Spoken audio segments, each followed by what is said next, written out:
பாருங்க. அதனால நான் கிண்டவே இல்லை, ஏன்னா கொஞ்சோண்டு தான் போட்டிருக்கேன். அங்கே பாருங்கள், அதனால் இப்படியே ஒரு அலசி விட்டுட்டேன். அந்த சில்வர் குக்கர் வந்து மேலே எடுக்க முடியல. இது வந்து 1 ஸ்பூன் இஞ்சி பூண்டு. இந்த இஞ்சி பூண்டு மட்டும் நல்லா சிவக்க வாசனை வர வதக்கணும். இது என்ன போடணும்னா கருவேப்பிலை, மல்லி இலை போட்டுக்கலாம். இது வந்து ரம்ப இலை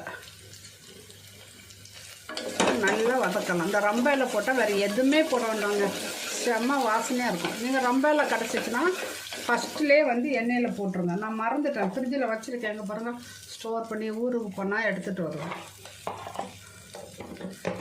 வந்து கொஞ்சோண்டு மல்லி இலை,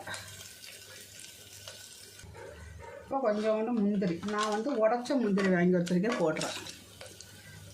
பட்டாணி,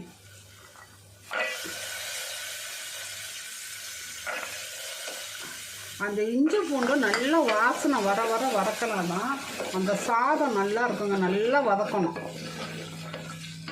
எல்லாத்துக்குமே இஞ்சி பூண்டு தாங்க மெயின்.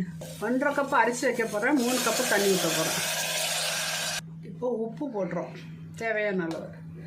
அப்புறம் 1 ஸ்பூன் தயிர். அது எதுக்குன்னா சாதம் மீதி இருந்தால் கெட்டு போகாமல் இருக்கும். 1.5 கிளாஸ் அரிசினால இதுக்கு 1 ஸ்பூன் தயிர். தயிர் இல்லாட்டா நீங்கள் லெமன் ஊற்றிக்கலாம். இது அப்படியே நல்லா கரைச்சி விட்டுருணும். இப்போ கொதிக்கட்டும், அரிசி போட்டுடலாம். இப்போ அரிசி போட்டுடலாம்.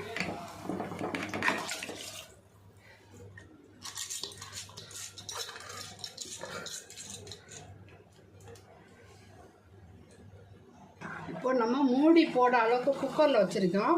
நீங்கள் குக்கரில் வைக்காட்டாலும் 1க்கு 1.5 தண்ணி ஊற்றி நல்லா கொதிச்சோன்னு சிம்மில் போட்டால் இதே மாதிரி